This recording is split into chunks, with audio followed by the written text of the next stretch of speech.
ছাত্ৰ ছাত্ৰীসকল পোনপ্ৰথমে মোৰ ইউটিউব চেনেলটোলৈ তোমালোকক স্বাগতম জনাইছোঁ আৰু আজিৰ এই ভিডিঅ'টিত তোমালোকৰ অষ্টম শ্ৰেণীৰ গণিত পাঠ্যপুথিৰ অধ্যায় 16 সংখ্যাৰ সৈতে ধেমালি তাৰে অনুশীলনী 16.1 অংকবোৰ লৈ আহিছোঁ। তো আজি আমি এই 2 নম্বৰ অংকবোৰ চাম। 2 নম্বৰত আছে 4, 6, 8, 11 তলৰ সংখ্যাবোৰৰ বিভাজ্যতা পৰীক্ষা কৰা। 4ৰে বিভাজ্যতা পৰীক্ষা। 4ৰে বিভাজ্যতা পৰীক্ষা কৰিবলৈ হ'লে আমাৰ এই 0, 0 এই একক আৰু দশকৰ স্থানত যদি 0, 0 থাকে তথাপি কি হ'ব, সেই সংখ্যাটো আমাৰ 4ৰে বিভাজ্য হ'ব। আৰু একক আৰু দশকৰ স্থানৰ অংক দুটা যদি 4ৰে বিভাজ্য হয় তথাপিও কি হ'ব, আমাৰ সংখ্যাটো 4ৰে বিভাজ্য হ'ব। যেনেকৈ মই লিখিছোঁ, একক আৰু দশক স্থানৰ অংক দুটাৰ গঠিত সংখ্যাটো কিমান আছে আমাৰ 40। একক আৰু দশক দুটা কিমান আছে 40। তো 40টো কি হ'ব, আমাৰ 4ৰে বিভাজ্য হ'ব। তো 40, 4ৰে বিভাজ্য।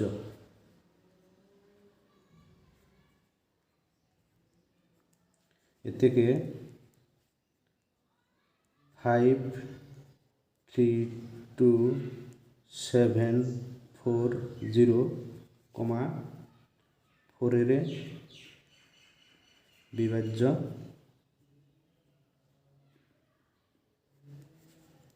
হ'ব। 6ৰে বিভাজ্যতা পৰীক্ষা। 6ৰে বিভাজ্যতা পৰীক্ষা, প্ৰথম সংখ্যাটো কি হ'ব, আমাৰ 2ৰে বিভাজ্য হ'ব লাগিব। তাৰপিছত আকৌ 3ৰে বিভাজ্য হ'ব লাগিব। যদি 2ৰে বিভাজ্য হয় আৰু 3ৰে বিভাজ্য হয় তেতিয়া কি হ'ব, সেই সংখ্যাটো 6ৰে বিভাজ্য হ'ব।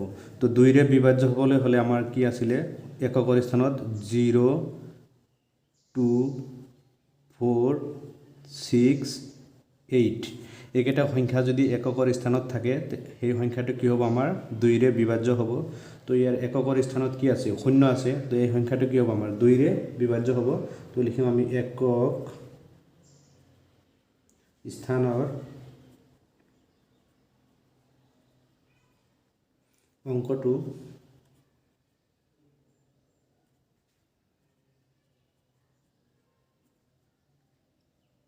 শূন্য। এতেকে 5, 3, 2, 7, 4, 0 কি হ'ব, 2ৰে বিভাজ্য হ'ব। 2ৰে বিভাজ্য।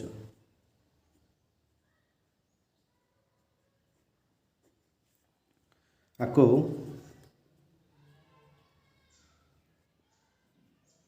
3ৰে বিভাজ্য। 3ৰে বিভাজ্য হ'লে আমি পাইছিলোঁ আগত এই সংখ্যাকেইটা যোগ কৰিব লাগিব। ইয়াৰ যোগফলৰ সমষ্টি যদি 3ৰে বিভাজ্য হয় সেই সংখ্যাটো কি হ'ব, 3ৰে বিভাজ্য হ'ব। ইয়াত কিমান আছে, 5 + 3 + 2 + 7 + 4 + 0।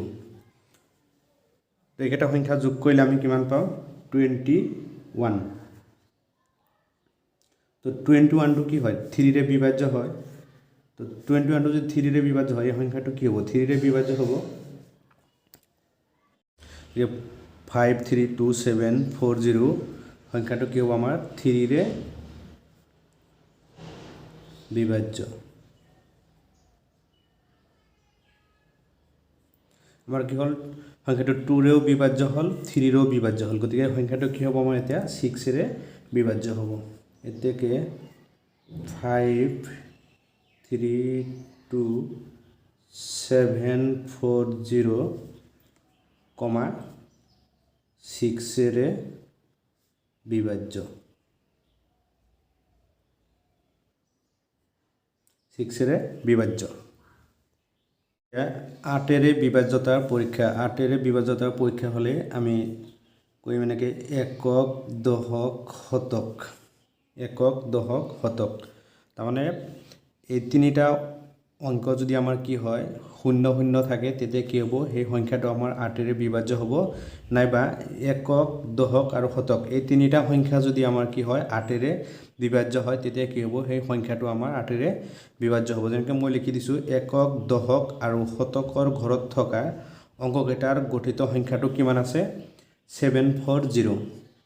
740 740টো আমাৰ কি 8ৰে বিভাজ্য নহ'ব, গতিকে সংখ্যাটো কি হ'ব 8ৰে বিভাজ্য নহয়।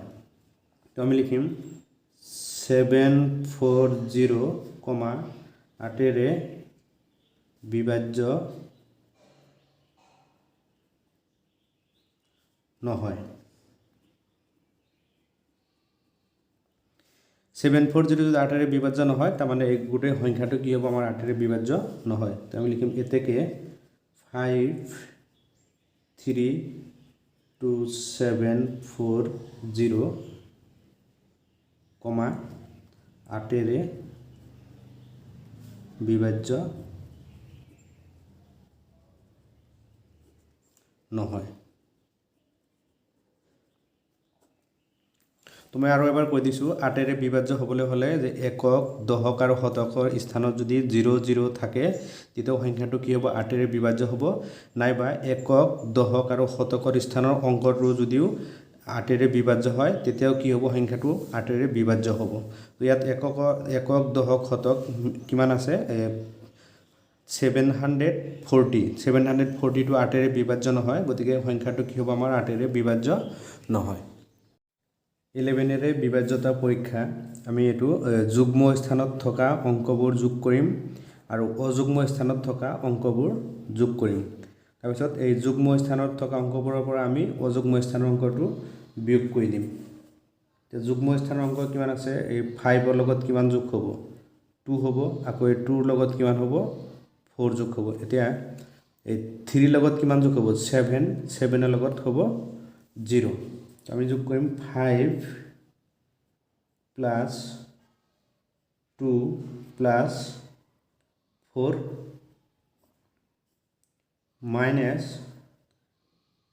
3 + 7 + 0। এইটো যোগ কৰিলে আমাৰ কিমান হ'ব 5ৰ লগত 2 যোগ কৰিলে হ'ব 7, 7ৰ লগত 4 যোগ কৰিলে কিমান হ'ব 11 - ইফালে হ'ব 10। তো আমাৰ ইয়াৰ পাৰ্থক্যটো কিমান ওলাইছে 1।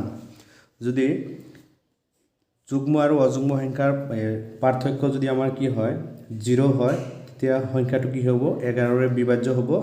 নাইবা যুগ্ম স্থানত থকা আৰু অযুগ্ম স্থানত থকা অংকবোৰৰ পাৰ্থক্য যদি আমাৰ 11ৰে বিভাজ্য হয়, তথাপি কি হ'ব সেই সংখ্যাটো আমাৰ 11ৰে বিভাজ্য হ'ব। গতিকে আমাৰ 1 ওলাইছে, 1 ওলালে আমাৰ কি হ'ব বিভাজ্য নহ'ব। এতেকে 1 11ৰে বিভাজ্য নহয়, বিভাজ্য নহয়। এতেকে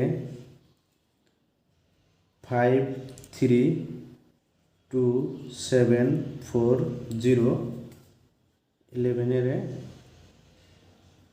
বিভাজ্য নহয়।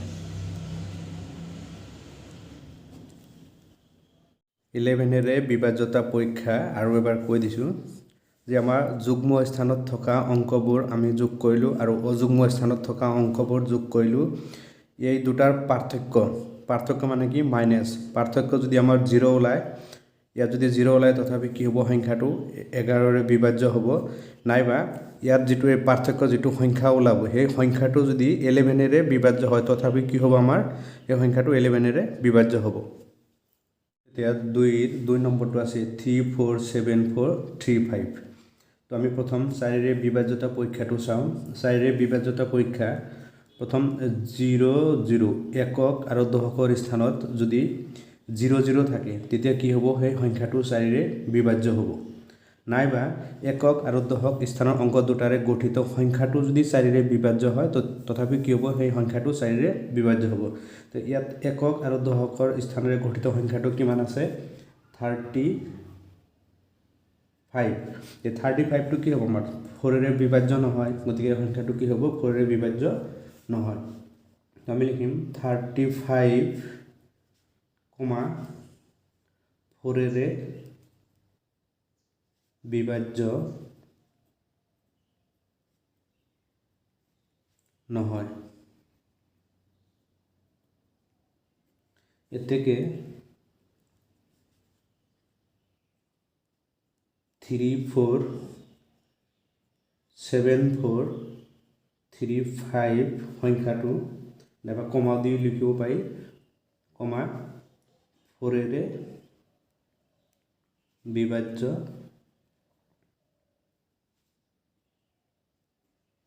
নহয়।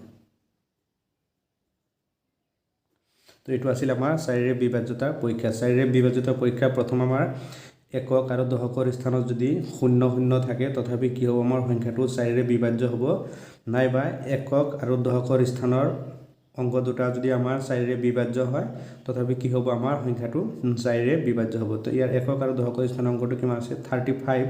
35টো আমাৰ 4 বিভাজ্য নহয়, গতিকে সংখ্যাটো কি হ'ব আমাৰ 4 বিভাজ্য নহয়। 6 বিভাজ্যতা পৰীক্ষা। 6 বিভাজ্যতা পৰীক্ষা আমি দুটা পৰীক্ষা কৰিব লাগিব। প্ৰথম 2 সংখ্যাটো বিভাজ্য হয় নে নহয় সেইটো চাব লাগিব, আকৌ 3 সংখ্যাটো বিভাজ্য হয় নে নহয় সেইটো চাব লাগিব। 2 বিভাজ্য হ'বলৈ হ'লে এককৰ স্থানত 0 2 4 6 8 ইয়াৰ যিকোনো এটা সংখ্যা যদি এককৰ স্থানত থাকে তেতিয়া সংখ্যাটো কি হ'ব 2 বিভাজ্য হ'ব। গতিকে ইয়াৰ এককৰ স্থানত কি আছে 5 আছে, গতিকে এই সংখ্যাটো কি হ'ব 2 বিভাজ্য নহয়। তো আমি লিখিম একক স্থানৰ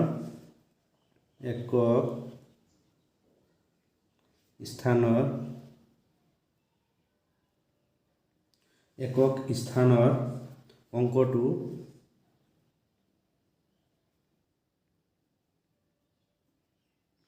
কিমান আছে 5। একক স্থানৰ অংকটো কি আছে 5 আছে। এতেকে 3 4 7 4 3 5 সংখ্যাটো বা কমাও দি দিব পাৰি কমা 2 বিভাজ্য নহয়।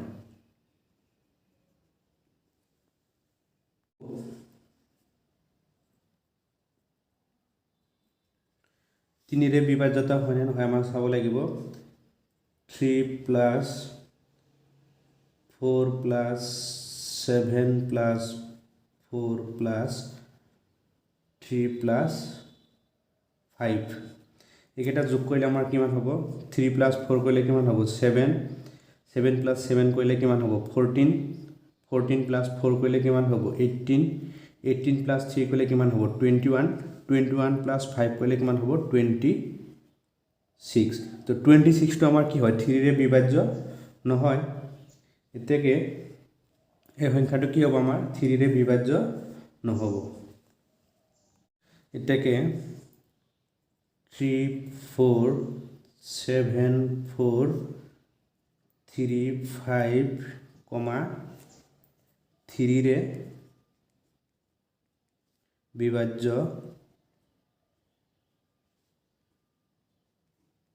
নহয়। এটাকে 3 4 7 4 3 5 সংখ্যাটো কিহেৰে বিভাজন হ'ব 6ৰে বিভাজ্য নহয়।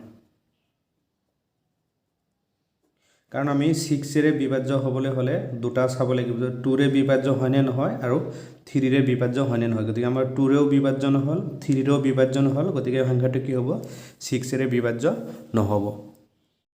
8ৰে বিভাজ্যতা পৰীক্ষা। যদি আমাৰ একক দশক শতকৰ স্থানত যদি 0 থাকে তেতিয়া কি হ'ব সেই সংখ্যাটো আমাৰ 8ৰে বিভাজ্য হ'ব। যেনেকৈ এইটো ইয়াত 0 ইয়াতো 0 ইয়াতো 0 এনেকৈ 0 থাকিলে কি হ'ব আমাৰ সংখ্যাটো 8ৰে বিভাজ্য হ'ব। নাইবা একক দশক আৰু শতকৰ ঘৰত থকা অংককেইটাৰে গঠিত সংখ্যাটো যদি আমাৰ 8ৰে বিভাজ্য হয় তথাপি কি হ'ব আমাৰ সংখ্যাটো 8ৰে বিভাজ্য হ'ব। তো আমাৰ একক দশক আৰু শতকৰ ঘৰত মিলি সংখ্যাটো কিমান আছে 435 435। 435টো আমাৰ 8ৰে বিভাজ্য নহয়, তেতিয়া আমি লিখিম 435 এই সংখ্যাটো কি হয় 8ৰে বিভাজ্য নহয়। এতেকে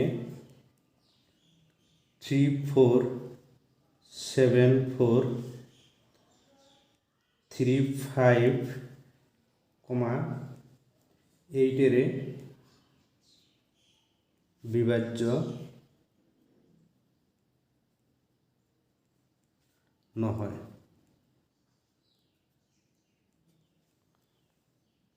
এইটেৰে বিভাজ্যতা পৰীক্ষা আমাৰ একক দশক শতকৰ স্থানত যদি আমাৰ 00 থাকে তথাপিও কি হ'ব সংখ্যাটো এইটেৰে বিভাজ্য হ'ব, নাইবা একক দশক আৰু শতকৰ স্থানত থকা অংককেইটাৰে গঠিত সংখ্যাটোও যদি এইটেৰে বিভাজ্য হয় তথাপি কি হ'ব আমাৰ সংখ্যাটো এইটেৰে বিভাজ্য হ'ব। গতিকে আমাৰ ইয়াত 00 নাই, তাৰপিছত ঠিক আছে 4 3 5 আকৌ কি হয় এইটেৰে বিভাজ্য নহয়, গতিকে এই সংখ্যাটো আমাৰ এইটেৰে বিভাজ্য নহয়। তো এইটো আছিল আমাৰ এইটেৰে বিভাজ্যতাৰ পৰীক্ষা। 11এৰে বিভাজ্যতা পৰীক্ষা আমি কি কৰিম, যুগ্ম স্থানত থকা অংকবোৰ যোগ কৰিম আৰু অযুগ্ম স্থানত থকা অংকবোৰ যোগ কৰিম। এনেকৈ 3 লগত কি 7 যোগ হ'ব, আকৌ 7 লগত কি হ'ব 3, এফালে 4 লগত কি হ'ব 4, আকৌ 4 লগত হ'ব 5। তো আমি এইখিনি যোগ কৰি চাওঁ। 3 + 7 + 3 - 4 +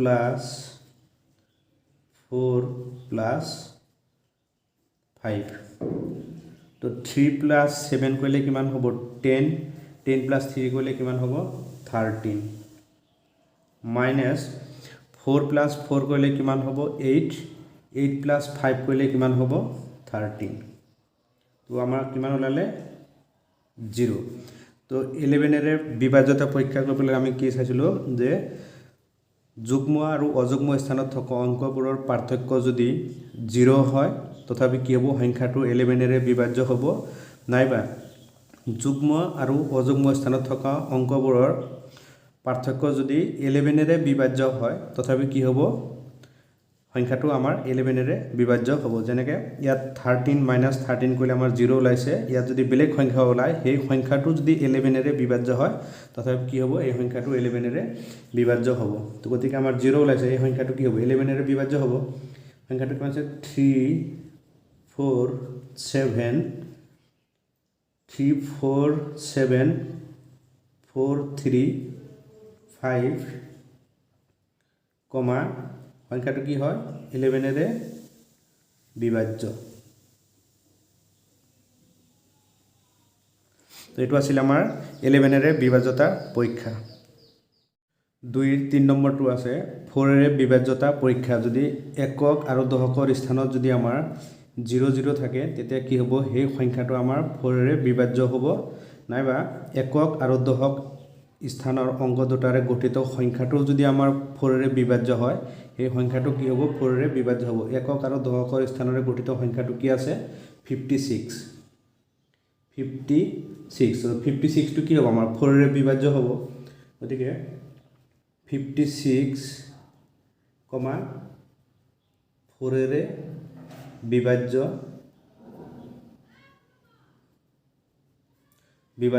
গতিকে এই সংখ্যাটো কি হ'ব 4এৰে বিভাজ্য হ'ব।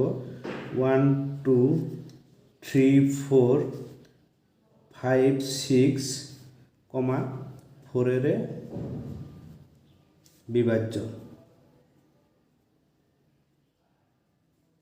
তো এইটো আছিল আমাৰ 4এৰে বিভাজ্যতা পৰীক্ষা। 6এৰে বিভাজ্যতা পৰীক্ষা। 6এৰে বিভাজ্যতা পৰীক্ষা হ'বলৈ আমাৰ কি আছিলে 2ৰে বিভাজ্যতা পৰীক্ষা চাব লাগিব আৰু 3ৰে বিভাজ্যতা পৰীক্ষা চাব লাগিব। 2ৰে বিভাজ্য হ'বলৈ হ'লে এককৰ স্থানত 0 2 4 6 8 এইকেইটা সংখ্যা যিকোনো এটা অংক যদি ইয়াৰ এককৰ স্থানত থাকে তেতিয়া সংখ্যাটো কি হ'ব আমাৰ 2ৰে বিভাজ্য হ'ব। তো আমাৰ ইয়াত কি আছে 6 আছে, তো 6টো আমাৰ ইয়াত আছে, তো এই সংখ্যাটো কি হ'ব 2ৰে বিভাজ্য হ'ব। তো আমি লিখিম একক স্থানৰ অংকটো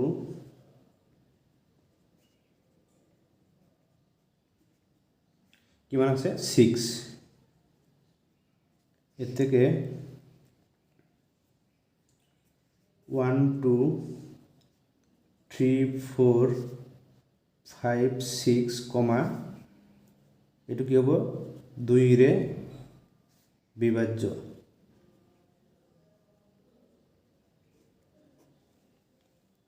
को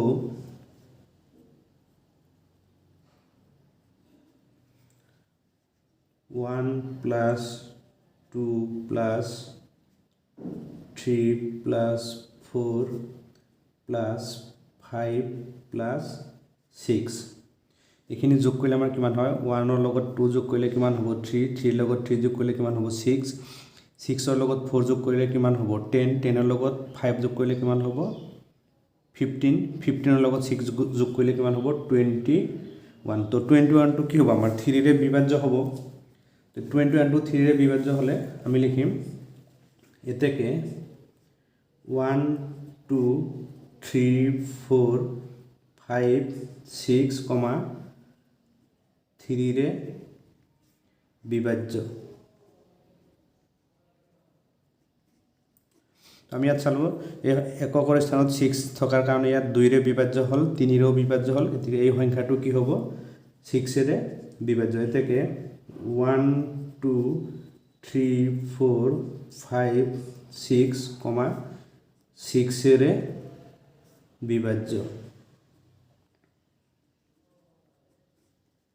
তো এটো আছিল আমাৰ 6 ৰে বিভাজ্যতা পৰীক্ষা এতিয়া 8 ৰে বিভাজ্যতা পৰীক্ষা 8 ৰে বিভাজ্যতা পৰীক্ষা একক দশক শতক এই তিনিটা ঘৰত যদি আমাৰ শূন্য থাকে তথাপি সংখ্যাটো কি হ'ব 8 ৰে বিভাজ্য হ'ব যেনে 6 ৰ ঠাইত 0 5 ৰ ঠাইতো 0 4 ৰ ঠাইতো 0 এই তিনিটা যদি 0 থাকে তেতিয়া এই সংখ্যাটো কি হ'ব আমাৰ 8 ৰে বিভাজ্য হ'ব নাইবা একক দশক আৰু শতকৰ ঘৰত থকা অংক কেইটাৰে গঠিত সংখ্যাটো যদি 8 ৰে বিভাজ্য হয় তেতিয়া কি হ'ব এই সংখ্যাটো 8 ৰে বিভাজ্য হ'ব তো একক দশক আৰু শতকৰ ঘৰত থকা সংখ্যা কেইটাৰে গঠিত অংকটো হৈছে আমাৰ 456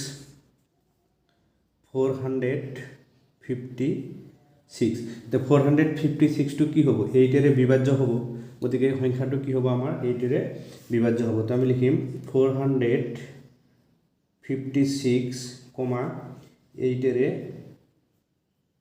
বিভাজ্য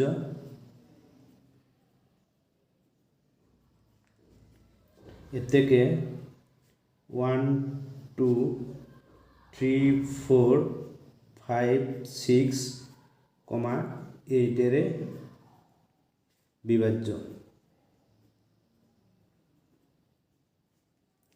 8 ৰে বিভাজ্য হ'বলৈ হলে আমাৰ একক দশক আৰু শতকৰ স্থানত যদি এই তিনিওটা যদি শূন্য থাকে তেতিয়া কি হ'ব সংখ্যাটো 8 ৰে বিভাজ্য হ'ব নাইবা একক দশক আৰু শতকৰ স্থানত থকা অংক কেইটাৰে গঠিত সংখ্যাটো যদি 8 ৰে বিভাজ্য হয় তেতিয়া কি হ'ব এই সংখ্যাটো 8 ৰে বিভাজ্য হ'ব যেনে 456 টো কি হ'ব আমাৰ 8 ৰে বিভাজ্য হ'ব গতিকে এই সংখ্যাটো কি হ'ব আমাৰ 8 ৰে বিভাজ্য হ'ব এইটো আছিল আমাৰ 8 ৰে বিভাজ্যতাৰ পৰীক্ষা 11 ৰে বিভাজ্যতা পৰীক্ষা 1 2 3 4 5 6 আমি কি কৰিম যুগ্ম স্থানত থকা অংকবোৰ যোগ কৰিম আৰু অযুগ্ম স্থানত থকা অংকবোৰ যোগ কৰিম এতিয়া 1 ৰ লগত কি হ'ব 3 প্লাস হ'ব আকৌ 3 লগত কি হ'ব 5 ইফালে 2 ৰ লগত হ'ব 4 আকৌ 4 ৰ লগত হ'ব 6 তে 1 প্লাস 3 প্লাস 5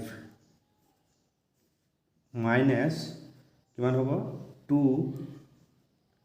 প্লাস 4 প্লাস 6 তে 1 ৰ লগত 3 যোগ কৰিলে কিমান হ'ব 4 4 ৰ লগত 5 যোগ কৰিলে হ'ব 9 ইফালে মাইনাস 6 ৰ লগত 4 যোগ কৰিলে কিমান হ'ব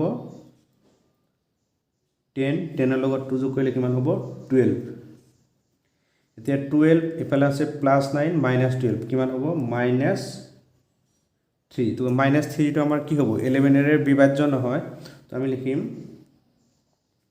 মাইনাস 3 11 ৰে 11 ৰে বিভাজ্য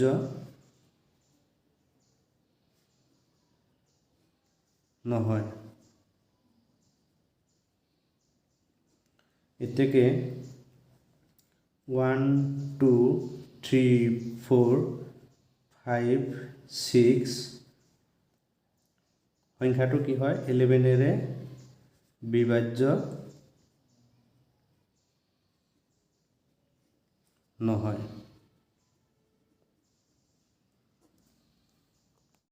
এঘাৰৰে বিভাজ্যতা পৰীক্ষা আমাৰ কি আছিলে যে যুগ্ম স্থানত থকা অংক আৰু অযুগ্ম স্থানত থকা অংকবোৰৰ পাৰ্থক্য যদি 0 হয় তেতিয়া কি হ'ব সেই সংখ্যাটো 11ৰে বিভাজ্য হ'ব, নাইবা যুগ্ম স্থানত থকা আৰু অযুগ্ম স্থানত থকা অংকৰ পাৰ্থক্য যদি 11ৰে বিভাজ্য হয় তথাপি কি হ'ব সেই সংখ্যাটো 11ৰে বিভাজ্য হ'ব। তো এইটো আছিল আমাৰ 11ৰে বিভাজ্যতাৰ পৰীক্ষা। আশা কৰিছোঁ তোমালোকে নিশ্চয় ভালদৰে বুজি পাইছা। মৰমৰ ছাত্ৰ ছাত্ৰীসকল, আজিৰ ভিডিঅ'টো ইমানেই আছিলে। তোমালোকে যদি মোৰ চেনেলটোত নতুন আহিছা চেনেলটো ছাবস্ক্ৰাইব কৰি দিবা, ভাল লাগিলে লাইক এটা কৰি দিবা আৰু বন্ধু বান্ধৱীৰ মাজত শ্বেয়াৰ কৰি দিবা। ইয়াৰ পৰৱৰ্তী ভিডিঅ'ত লগ পাম।